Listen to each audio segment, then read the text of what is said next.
Here are my Week 21 Premier League predictions, built on form, match context, and declared bias, so nothing's hidden. Let's get into it. First game is West Ham versus Forest. Now, two teams that I correctly predicted would lose last week. I think this is a massive 6-pointer, even at this stage of the season, for both these teams. They're fighting relegation, and you would hope that Forest turn up for this one, because they didn't turn up for their game against Villa. This one is a 1-1 draw. I don't think there's enough quality. I think it'll be tense. I think it'll be a real battle. Anderson will probably control it, but he'll be very involved, and can't see him not giving away at least one foul. I expect a lot of corners. My natural lean would be towards Forest. Bournemouth versus Tottenham. The one thing I can say is that Bournemouth games are exciting. I think Semenyo is the real touch of class here that will be the difference maker. So expect him probably to get one of those 2 goals in this 2-1 win. 4 or more cards wouldn't surprise me. I expect majority of those cards to be on the Bournemouth side, though. You can see that this one, I am going with my lean. Brentford versus Sunderland. This is a real opportunity for Brentford to get into Champions League places. So I can imagine that they'll push here. Outside of the top 3, Brentford are the best home team. The one thing that I can say about this Sunderland team is they're very resolute, and they'll stay in a game. They don't lose many games, and I've given them a fair bit of credit here to get a draw. Thiago got a hat-trick last weekend, and I expect him to be on target again here. I've gone for a 2-2 draw. Sunderland tend not to get a lot of corners, so expect to see this one again. Probably 5 or less corners in this game for Sunderland. With regards to my lean, the natural lean would be to go for a Brentford win. So this one's going against my lean with a draw here. Crystal Palace versus Aston. Villa are absolutely flying at the moment. And if this wasn't Villa's bogey side, you'd probably even go for a higher scoreline than 2-0.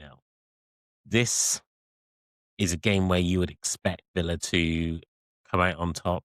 Palace have got the most injuries in the league, or second most injuries in the league, I think, at the moment. And they are struggling with the amount of games that they've got. 5 of the last 6 games between these two has ended in a Palace win, which does make them Villa's bogey team. However, I think the way that Villa are playing at the moment, they will come out on top of this one. Palace tend to sit in a low block, so Villa will have the majority of the possession like they did against Nottingham Forest, and I expect them to probably get the most corners here. Hughes and Wharton in midfield will have a tough job on their hands, and I could have picked either to commit a foul, but I've gone with Hughes to commit a foul. So Villa to win this 2-0, I am going with my lean here as well. Everton versus Wolves. If you've got shopping to do or chores and you want to miss this game, I think you'd be fine. This, in my eyes, is going to be a boring 0-0 draw. Wolves have certainly improved. They still don't, they're not clinical enough. And unfortunately, neither are Everton at the moment. I expect Wolves to still go for it because they'll still believe that they can escape relegation while they mathematically can.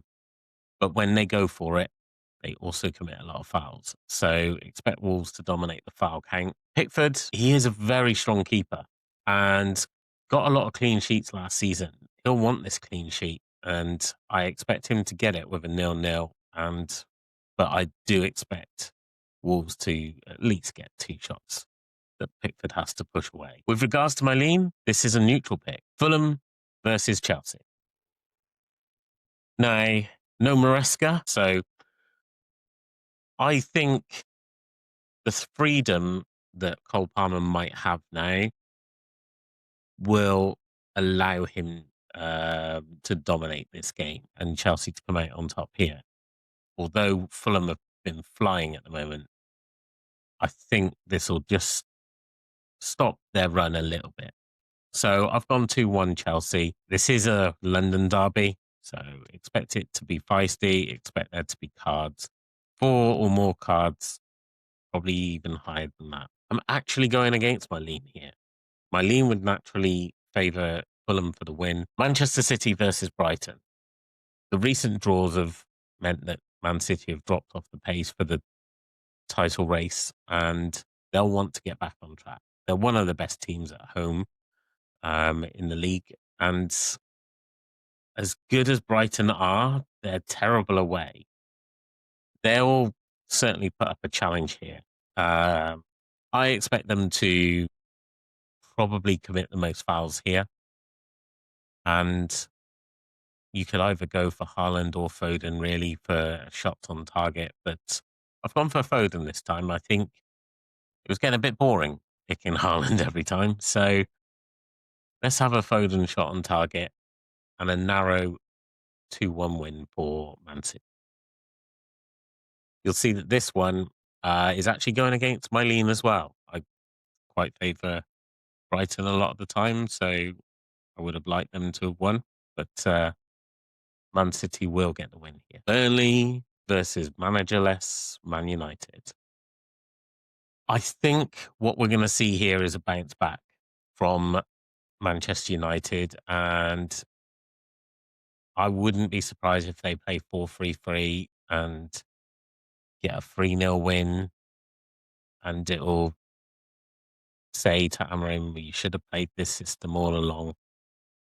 We shouldn't have hired Amorim in the first place if you didn't think that United could play that system.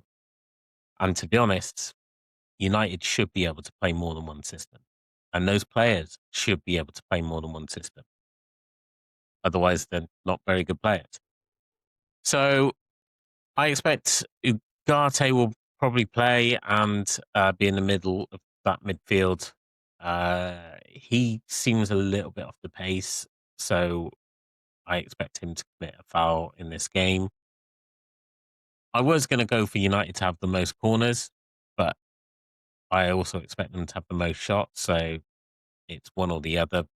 Burnley tend not to win the corner count against anybody, so that might even be safer than the shots. But United hit more shots than anybody, so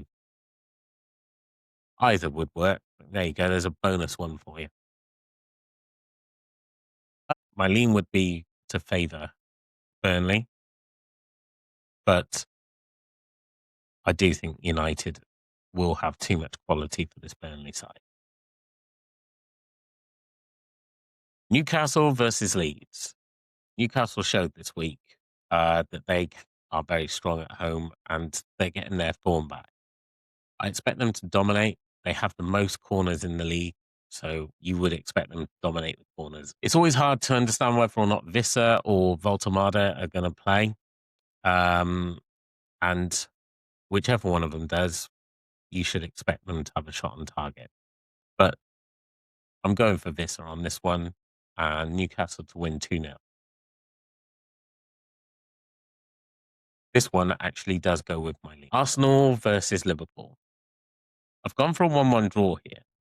And I think although Arsenal have only drawn one game at home and won all the rest, at the start of the season, you would have actually probably favoured Liverpool because they would have been the defending champions and still are technically. But they've not looked like it. I expect both teams who both got massive XG to pepper the shots in. So that's why I've gone with 30 or more shots. Rice to commit a foul in the midfield. I expect that as well. And I do expect this game to end 1-1. Even though all the recent performances would suggest this is a 2-3-0 Arsenal win, I think Liverpool have got it in them to get a draw. Now, I know this would show as a neutral pick for me, but I would probably argue that considering where Villa are in the league, a draw is also the most beneficial result for Villa. So maybe it's not a neutral pick. Those are my week 21 predictions. Bias declared, logic explained. If you agree or disagree, tell me why. Leave a comment. That's how we relearn the game. Like the video if it helped, and subscribe if you want more honest predictions like this every week. And I'll see you in the next one.